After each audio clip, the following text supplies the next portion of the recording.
დღეიდან აჭარაში ბიზნეს ცენტრები მუშაობას ოფიციალურად შეუდგნენ კომპიუტერის სოდრის გამავრცელებელი საზოგადოების პროექტის ფარგლებში. რეგიონის მასშტაბით ასეთი ცენტრი 11 სოფელში ამოქმედა. ბიზნეს ცენტრები აღჭურვილია კომპიუტერული ტექნიკით და უზრუნველყოფილია სწრაფი ინტერნეტით. ოფისებში ადგილობრივია დასაქმებული. ბიზნეს ცენტრში შესაძლებელია ასევე კომპიუტერული უნარჩვევების დაუფლება. საქართველოს მასშტაბით სულ ასეთი 300 ცენტრი ამოქმედება. კიდევ რა ფუნქცია აქვს ბიზნეს დაწესებულებებს და როგორია ცენტრებში სამუშაო განრიგი? თემას ახლა ჩვენ პირდაპირ ეთერში განვაგრძობთ დროის ვექტორის კითხვებს. ქობულეთის მუნიციპალიტეტის სოფელ მუხაესტატეს ბიზნეს ცენტრის ხელმძღვანელი გოგიტა სურმანიძე უპასუხებს. მოგესალმებით ბატონო გოგიტა, მადლობთ რომ გვეწვიეთ სტუდიაში. ბატონო გოგიტა, დღეს მუხაესტატეში ოფიციალურად შეუდგა ბიზნეს ცენტრი თავის ფუნქციის შესრულებას. როგორ ჩაიარა პირველმა სამუშაო დღემ?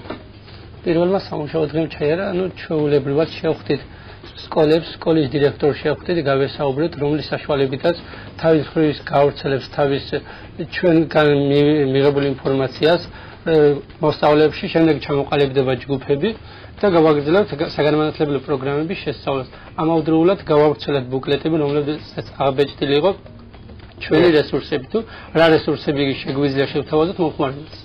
აი, რა სახის მომსახურებას თავაზობთ ადგილობრივებს და თქვათ რა სახის კომპიუტერული ცოდნის მიღება შესაძლებელი აი ამ ცენტრებში?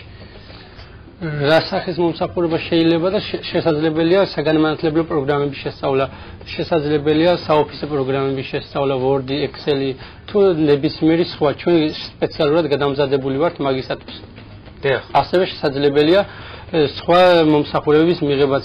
ასაკი შეზღუდული არ არის იმ მხრივ, რომ საგანმანათლებლო პროგრამა არ უნდა ისწავლოს მხოლოდ ბაღანამ, ბავშვმა და მცირეწლოვანმა ასაკის პირმა. ანუ ნებისმიერი ასაკის სურვილს შეუძლია თქვა თქვენ ცენტრში მოსვლა და განათლების მიღება, კომპიუტერული განათლების. ეხება საფასურს. როგორია საფასური თქვენ? საფასური საგანმანათლებლო პროგრამის შესწავლის საფასური შეადგენს 5 ლარს. თქვათ არის თუ არა აი თქვენს ბიზნეს ცენტრში შესაბამისი ტექნიკა იმისათვის რომ საჭირო განათლება მიიღოს დაინტერესებულმა პირმა. დიახ, კომპიუტერული აღჭურვილობა გვაქვს, ნებისმიერი კომპიუტერული აღჭურვილობა გაგვაჩნია სწრაფი ინტერნეტი და პრინტერი. კეთილი. აი გარდა კომპიუტერული მომსახურებისა, რა სხვა დატვირთვა აქვს თქვენს ცენტრს? დატვირთვა გვაქვს მაქტიომის დატვირთვა. რას ნიშნავს ეს? ანუ შეგვიძლია ჩვეულებრივად მაქტისატის ჩართვა, შეგვიძლია ფიქსების გაყიდვა ჩვეულებრივად, ბარათების გაყიდვა და ჩვეულებრივად ნომრების გაყიდვა. ეს ჩვეულებრივი ინტერნეტში ქსელური ჩართვას გულისხმობთ ალბათ. არის ჩვეულებრივი მომსახურება, საოფისე მომსახურება, როგორიცაა. ამავდროულად შეგვიძლია ლიბერტი ბანკის მომსახურება, ეს იქნება კომუნალურები, ხელფასები თუ პენსიები. კეთილი. რაც შეეხება კონტინგენტს, რამდენი ადამიანია თქვენ ცენტრში დასაქმებული? დასაქმებული 2 ადამიანი. 2 ადამიანი, რომელიც უზრუნველყოფთ თქვათ თქვენს კუთხეში ამ სწავლების უზრუნველყოფას. კეთილი.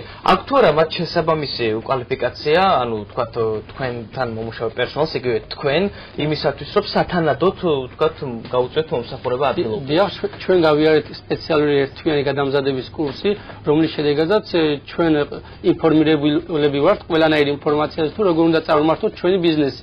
ანუ როგორ უნდა მართოთ ჩვენი ბიზნესი, როგორ უნდა შევასწავლოთ ხალხს ეს საგანმანათლებლო პროგრამები და როგორ უნდა მოემსახუროთ ხალხს. კეთილი. და ბოლოს მინდა კითხოთ, რამდენად მნიშვნელოვანია ამ პროექტის განხორციელება საერთოდ და კერძოდ თქვენს კუთხეში?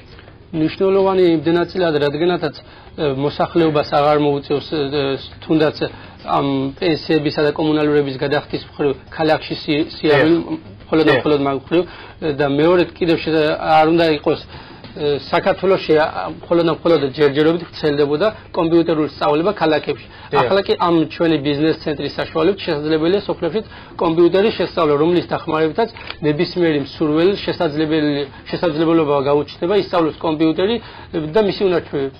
კეთილი. მე თქვენ წარმატებებს გისურვებთ ბატონო გოგიტა სასარგებლო საქმეში. აქვე კიდე აგემშვიდობებით ტელემაყურებს კი შევახსენებ, რომ პირდაპირ ეთერში ქობულეთის მუნიციპალიტეტის სოფელ მუხაესტატეს ბიზნეს ცენტრის ხელმძღვანელი გოგიტა სურმანიძე პასუხობდა. დროის ვექტორის ეთერში ახლა საბანკო სიახლეების დრო დგება.